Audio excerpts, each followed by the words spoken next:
Hello everyone and welcome back to Technically Unsure, where I'm not really sure what I'm doing. So today I just got an email from Indiegogo, and while I was there just checking the projects I backed in the past, and I just saw the GPG Win Max 2 in there. Well, I backed this project exactly on May 13, 2023, and I received my unit August 4th, 2023, which I will show you in the screen somewhere. And unfortunately, when the device arrived, I was on vacation, and basically when I got some time to play around with it, it was already mid-September, and now we are in February 2024. But yeah, since end of September, mid-September, I've been using it here and there as much as I get time. Yeah, so while I was on the Indiegogo website, I just noticed that they are running another campaign for the 2024 version of this computer. So I wanted to just share my observations for the previous version, and after 5 months of use, basically, to say how it is and if I'm still happy with it. And yeah, so you can make a better decision for the 2024 version if you're considering buying that. So I bought the AMD Ryzen 7840U CPU version of it. So also I got the 64GB RAM version and also the 2TB NVMe SSD version, along with the GPD G1 external eGPU, which I also used in the Minis Forum MS01 review video. If you haven't seen it, please go check that out. So this is the same eGPU. And yeah, altogether, I paid 17,300 Hong Kong dollars for it, with everything. Shipping, this, and all that. And yeah, that's roughly 2,212 US dollars today. And yeah, so that's about it, about the background of this. In terms of the features and what I can tell you about it, hardware wise, it does have a 10.1 inch bezel-less display, and it is a touchscreen, by the way, and they say it is 10-point touchscreen, and it is using Gorilla Glass 5 and IPS technology, so it's almost 300 ppi, and aspect ratio is 16:10. So the resolution that I usually use it with is like a 2560 by 1600. As for the CPU, as I mentioned earlier, I got the 7840U CPU, which is the 8-core 16-thread CPU, and the base clock is, I think, like 3.3 gigahertz, and the boost is 5. And yeah, it comes with 15 to 30 watts of TDP, but I believe the default is 28 watts. As for the GPU, it comes with the AMD Radeon 780M GPU built in with the CPU, and the GPU runs on 2700 megahertz core speed. And storage wise, I got the 2TB NVMe SSD version, and it's PCIe Gen 4 SSD, and then there is I got the 64GB RAM, so that's LPDDR5 memory, 7500 MT/S. So there is also an optional 4G LTE module, which you can insert it here. Let me see if, yeah, insert it here, and also on the other camera. Yeah, and then yeah, you can insert 4G LTE module in there, and it comes with Wi-Fi 6 and Bluetooth 5.2. And as for I/O, let's see. Yeah, so as for I/O, there is one micro SD slot and full-size SD slot. So in the back, you have the USB 4, which is 40 gigabit per second, which is the port that we are going to use with the eGPU. And then there is a USB-C port in here, which is 3.2 Gen 2. And then there is an HDMI port, which is HDMI 2.1, Oculink port, and fans in here. There are, as you can see, there are multiple like gamepad buttons in here. There are two more in here and here, these two, and there is SSD in here. Fan, I think it's visible in the camera. Yeah, there's one fan in here. It's not loud, it's very quiet, honestly, and I really like it. and it runs on 20 volt and 20 volt 5 3.2 amp, and I'm going to connect it to a USB-C power supply with a display, so we are going to see it in lifetime, like how much power it's using when we are doing benchmarks and so on. Oh, there is also two full-size USB-A. These are also USB 3.2 Gen 2 ports, and this is also speaker. The power button is in here, and it's also fingerprint, does have a fingerprint sensor. And then the battery is 67 watt hours. So they say heavy use 3 hours, moderate use 6 to 8 hours, and light use 14 hours it would last. So yeah, it's really a beast of a computer. There's also 6-axis gyroscope, so I haven't used it, but I guess so if some games supported, you can do move it that way, like by moving the computer itself. And yeah, so there is this 2 joysticks, right, and D-pad, and you can switch, so you can turn this into a mouse if you toggle this to the left side, or move it back and it's going to be like a controller that you can use. And there's select, menu, and start, and this is a touchpad, by the way. It's very good, honestly, a touchpad. I generally don't like touchpads, but if you're into it, yeah, definitely it's a good touchpad. It works well, it responds well. And then there is also a camera in here. There's one camera in there, and there are a couple buttons over there. And yeah, we covered, I believe, yeah, there are like 4 buttons also here and 2 in the bottom. Sometimes these get annoying, like if you're playing like this, and so I personally sometimes touch these by mistake. So yeah, but overall they are okay. Yeah, I think I covered pretty much all the I/O. Yeah, so what I'm gonna do is I'm going to power this up, wire it up, connect it to capture card as well with the HDMI output, so you can see what's happening on the screen. And first we do without the GPD G1 eGPU, but then we'll do some gaming and benchmark with that as well. Honestly, I don't use this much with it because the GPU in it is very powerful, but if you want to, you can definitely connect this and play games with much more higher frame rate, and you can play the more demanding games if you want to. Anyway, let me wire this up, bring the LCD so you can see the power usage, and I will be right back. So we are back. I wired it up, and I'm not gonna connect a mouse or a keyboard. I want to show you the real experience of using it as is. And here I have the power supply,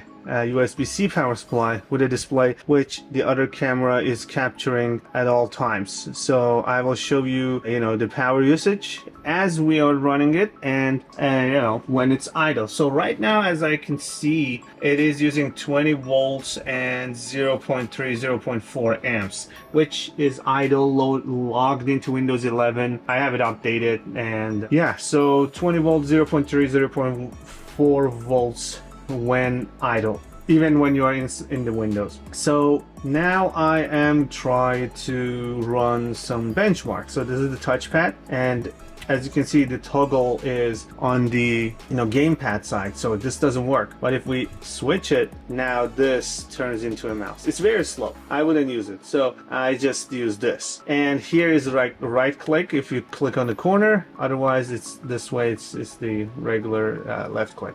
So let's do a VR mark maybe first, and see how it goes. So let me start the capture as well. Okay, by the way, as you can see, it's a very responsive touch screen, and yeah, a lot of times I just don't use the touch screen. So let's do a VR benchmark very quickly, and pay attention to the power usage in the other camera. And here is the benchmark. Let's see how it does.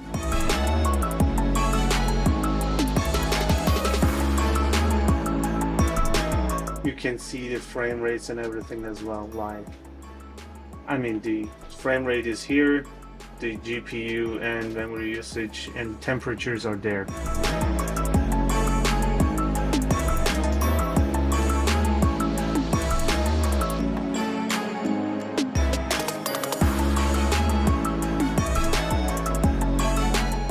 Okay, so the test is done, and as you can see, we got 3284 in VR mark, right? And if we go down further, it's not as powerful as a gaming laptop. It is using AMD Radeon 780 graphics, right?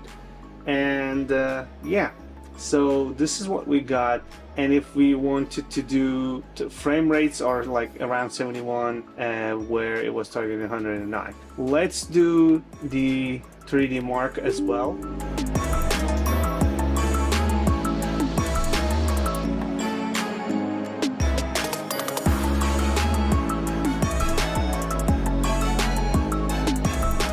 Okay, let's run the benchmark.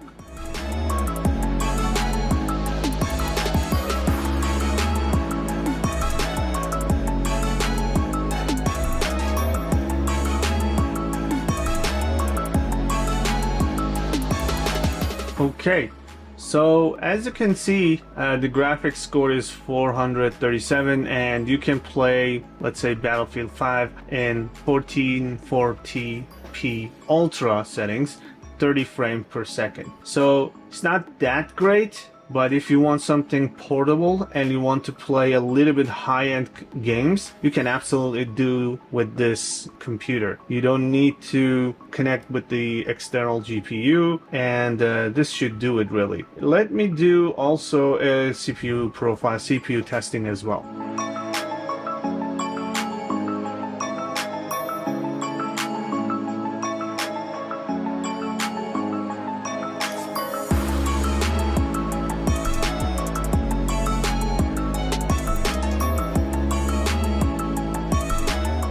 Okay, so we are done, and I see very good results from the CPU. Yeah, the CPU itself is very powerful, and I don't think it got warm throughout the benchmark, honestly. It's still running chilly, and I can hold it easily in my hand and use it. It's very easy to use this way. So yeah, looks like we're done with the tests and benchmarks. Okay, let's play some game, let's play some Doom and see how it goes. Okay, we got the FPS counter on the top right, so you can see. And once the game loads, we're going to see some stats. Okay, so I'm gonna hold it like this, right? So you can select up, down like this with D-pad as well, and this not here, but you will see in the game. Okay, so FPS counter is on the top right, and the stats, let me make sure that also shows up. 1 second, let's game. Okay, yeah, so that is there. And if we go to the settings and go to the advanced settings, you can see that it is running on Ultra. Everything is on Ultra. So we are on the Ultra settings. And this is the switch. And yeah, so this is... There you go. So it's very smooth, as you can see. It's 126 frames per second. All entrances non-operational. Very smooth.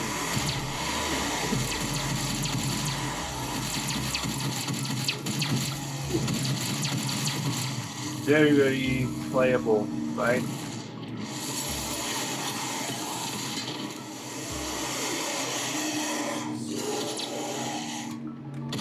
Main power offline. All entrances non-operational. Okay, so as you can see, GPU is not hot, the CPU is not hot. It's both are in very 58, 38 manageable numbers, and you can see the power usage on the other camera. Very good and easy to play, and it's very manageable in your hand. It's not that heavy. Main power offline. Okay, All that's entrances loud. Okay, I really like to rest my hand on something when I'm playing.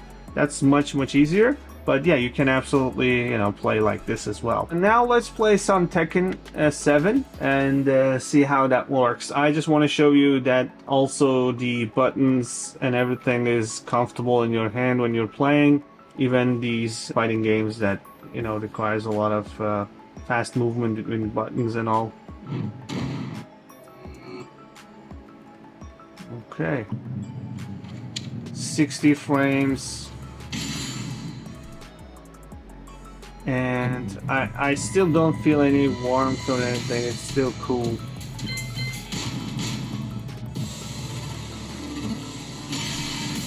Welcome to the King of Iron Fist Tournament 7, Paul Phoenix. Get ready for the next battle. It's very fast, honestly.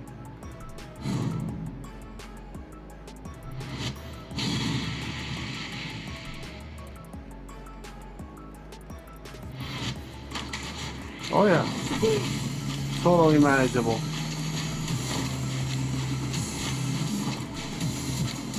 Round 1. Fight. Oh yeah.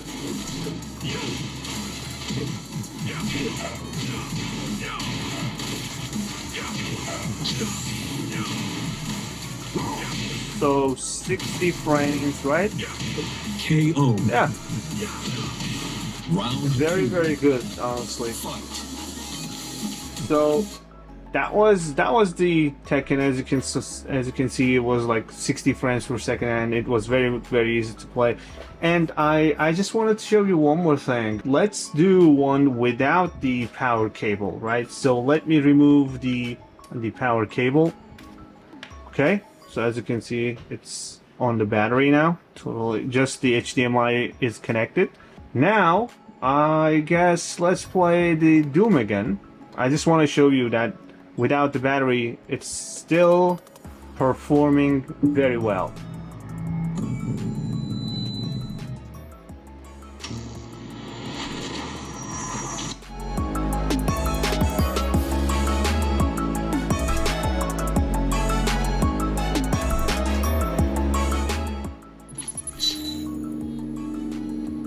Okay, we are still running on 130 frames per second, and yeah, it's just,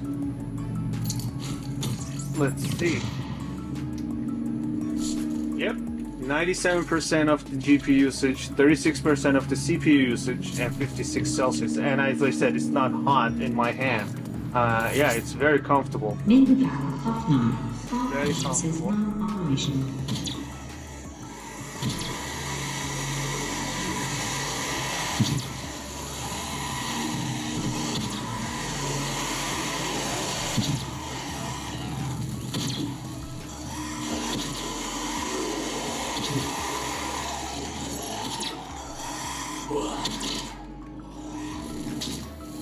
Main power offline.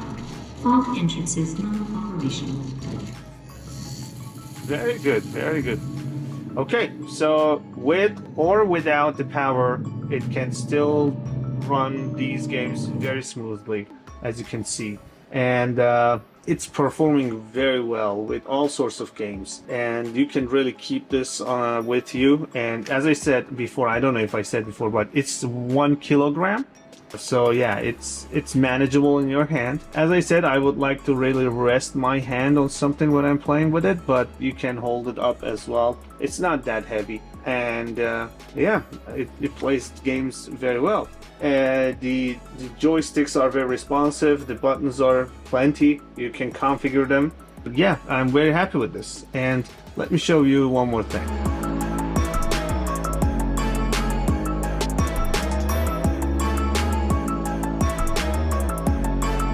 Okay, so I wanted to show you this motion assistant thing that it came with the computer. It was sitting on the desktop, and in here you will be able to you know, change settings in the machine. In the computer, you can basically set a TDP limit if you want to. You can disable CPU boost. as you can see, and you can set it to also do the same thing at the startup. You can control the fan speed, you know, make it faster instead of adaptive if you want to set it on a constant speed. Then there is gyro settings, the gyro in the internal in the, you know, the computer itself, which is, as I said earlier, 6-axis, so you'll be able to do that. Yeah, there's not much of a documentation. I didn't find, at least for all these settings, what they can do, but you can set also shortcut keys to enable limit, you know, go higher, go lower, all that stuff. So honestly, I like this. Although a better UI and a better documentation would have been better, but yeah, this is great. This is very good. And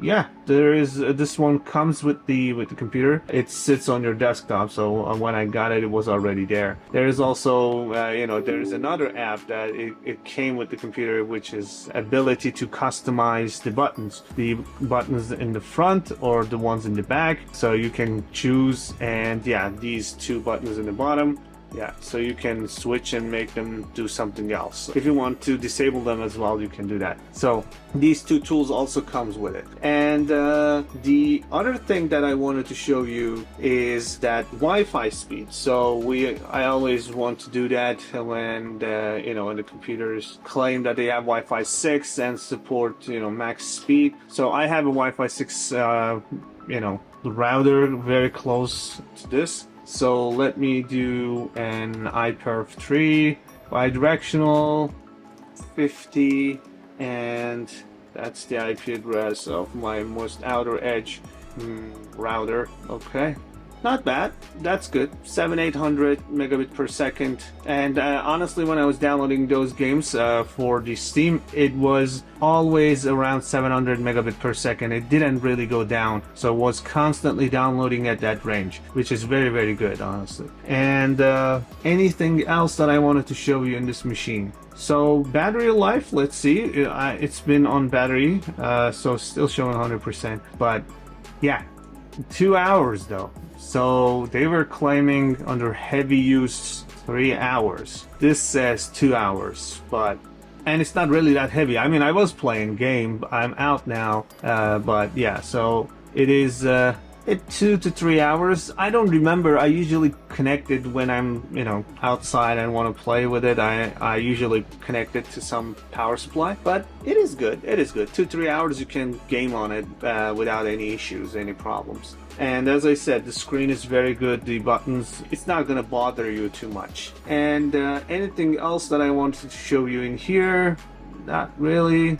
Now let me connect the GPU and I will be right back.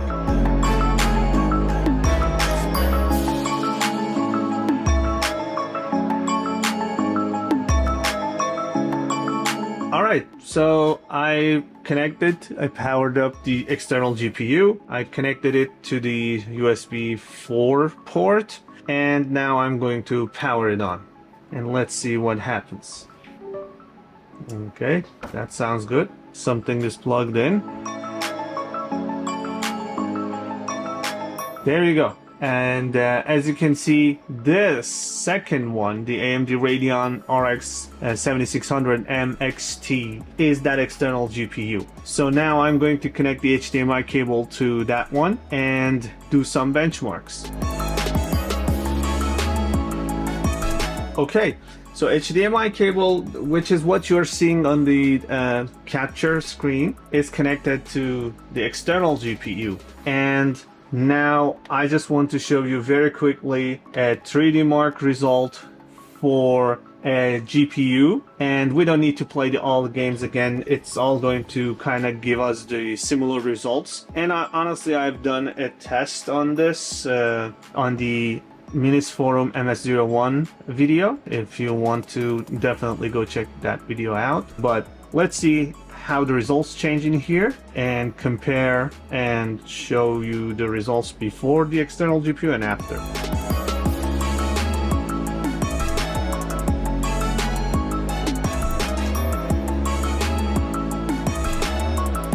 Okay, as you can see, now we are getting almost 1500 score, and we can play 80 plus frames per second for the very same game. So it is more, almost 3 times, right? It's much more powerful when you connect this. So if you are going to play some more demanding games, you need this external GPU. But if you want something that, you know, you can handle the 50-60 frames per second, or for some games 30 frames per second, you should be good without an external GPU. And as you saw that, you just insert the cable, you do it to the USB 4 port, and it just works. I believe you don't need to install anything for this. I mean, at least I didn't install it. Maybe they definitely installed the driver for the AMD GPU beforehand, but I didn't touch it. And yeah, this is a perfect computer. And let me do one more benchmark. Okay, as you can see, it is showing us here in the Geekbench. The model is GPD and G1 and the memory is showing 60 DDR5. It's 64 gig, but yes. And then the CPU is 7840U and 8-core 16-thread, as we talked about, and the base frequency is 3.3. Let me run a CPU benchmark on the Geekbench 6.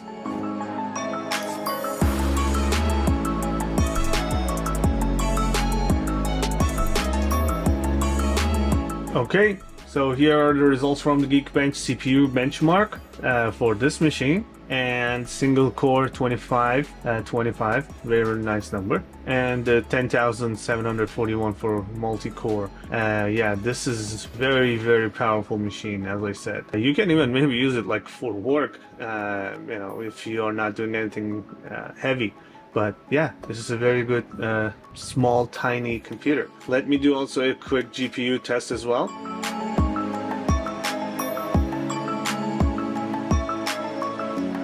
Okay, and we got almost 74,000 OpenCL score from this computer with the external GPU.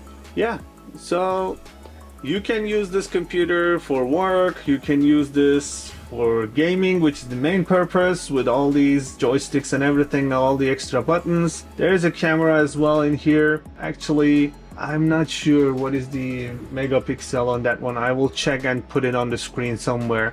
What is the resolution on that? But other than that, I think we covered pretty much everything about this computer. So what I wanted to say is they delivered. So when I bought the 2023 version of this by backing their project on Indiegogo, I got what I paid for. Might be a little bit on the expensive side, but I think you're paying for the premium, and also I paid for that external GPU. So I think it's a great buy. It's a great computer, very fast on everything, and the battery and everything. So far, I never had any issues with it for the past 5 months that I've been using it occasionally. So thanks for watching. Let me know if you want me to do any different type of test on this, and any special games. I will let you know the results in the comments. We did the same in the other video. I forgot to cover certain things in comments that you told me, and I followed through. So let me know if you want me to do any specific benchmark or test or run certain games, and report back the frame rates and how it is doing. Okay, thanks for watching, and we'll catch up with you in the next video.